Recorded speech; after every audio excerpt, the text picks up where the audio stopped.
Om Namo Venkatesaya. Welcome back to my channel. ఎవరైనా కొత్తగా ఈ వీడియో చూస్తున్నట్టయితే నా ఛానల్ సబ్స్క్రైబ్ చేసుకోండి. మీకు ఈ వీడియోని లైక్ చేయండి. మీరు లైక్ చేయడం వల్ల ఈ వీడియో అనేది ఇంకా 10 మంది భక్తులకు అయితే షేర్ అవుతుందండి. మనకి ఫిబ్రవరి 16వ తేదీన తిరుమల రథసప్తమి పర్వదినం అయితే జరగనుందండి. అంటే ఆ రోజు సూర్య జయంతి సందర్భంగా రథసప్తమి పర్వదినం అయితే జరుగుతుంది. ఒకే రోజు 7 వాహనాలపై భక్తులను అయితే కటాక్షించున్నారండి మలయప్ప స్వామివారైతే. 7 వాహనాలపై స్వామివారు ఆలయం ఆడావిధుల్లో విహరిస్తూ భక్తులకైతే దర్శనమిస్తారండి.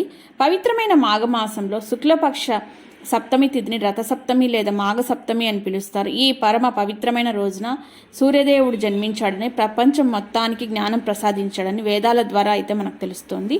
రథసప్తమి పర్వదినాన్ని పురస్కరించుకొని భారీ సంఖ్యలో తిరుమలకు కూడా భక్తుల కోసం అయితే టీటీడీ విస్తృతమైన ఏర్పాట్లు అయితే చేస్తోందండి. రథసప్తమిని మినీ బ్రహ్మోత్సవాలని కూడా అంటారు. మనం వాహన సేవల వివరాలు తీసుకున్నామంటే తెల్లవారుజామున 6 గంటల నుండి 8 గంటల వరకు సూర్యప్రభ వాహనం ఉంటుంది. అలాగనే 9 నుంచి 10 గంటల వరకు చిన్న శేషణ వాహనము, 11 గంటల నుంచి 12 గంటల వరకు గరుడ వాహనము, మధ్యాహ్నం 1 గంట నుంచి 2 గంటల వరకు హనుమంత వాహనము, మధ్యాహ్నం 2 గంటల నుంచి 3 గంటల వరకు చక్రస్నానము, 4 గంటల నుంచి 5 గంటల వరకు కల్పవృక్ష వాహనము, 6 గంటల నుంచి 7 గంటల వరకు సర్వభూపాల వాహనము, అలాగనే రాత్రి 8 గంటల నుంచి 9 గంటల వరకు అయితే మనకు చంద్రప్రభ వాహనం అయితే మనకు కనుల విందు అయితే చేయనున్నాయండి. ఈ రథసప్తమి ఫిబ్రవరి 16వ తేదీన రథసప్తమి జరగనుండ కారణంగా ఆర్జిత సేవలు అనేది రద్దు చేస్తున్నారండి. ఈ పర్వదినం కారణంగా ఆలయంలో నిర్వహించే కళ్యాణోత్సవం, ఊంజల సేవ, ఆర్జిత బ్రహ్మోత్సవము, సహస్ర దీపాలంకరణ సేవలను టీటీడీ అయితే రద్దు చేసింది. కాగా సుప్రభాతం, తోమాల, అర్చన సేవలు అయితే మనకి ఏకాంతంలో అయితే నిర్వహిస్తారండి.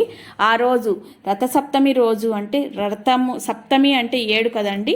ఆ రథసప్తమి రోజైతే మనకైతే ఈ వాహన సేవలు అండి, అంటే సూర్యప్రభ వాహనము, చిన్నశేష వాహనము, గరుడ వాహనము, హనుమంత వాహనము, చక్రస్నానము, కల్పవృక్ష వాహనము, సర్వభూపాల వాహనము, చంద్రప్రభ వాహనాలు అయితే ఆ రోజు స్వామివారు మనకైతే ఆ వాహనాలతో 4 మాడా వీధుల్లో అయితే కనువిందు చేస్తారండి.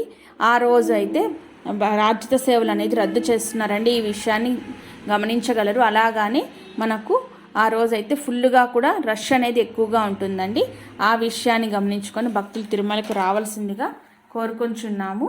అదేనండి మనకు రథసప్తమి అనేది.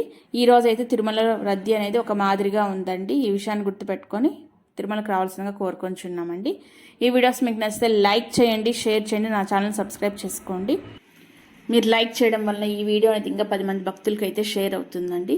ఇలాంటి మరొక వీడియోతో మేము ముందు ఉంటానండి. అంతవరకు సెలవు. ఓం నమో వెంకటేశాయ.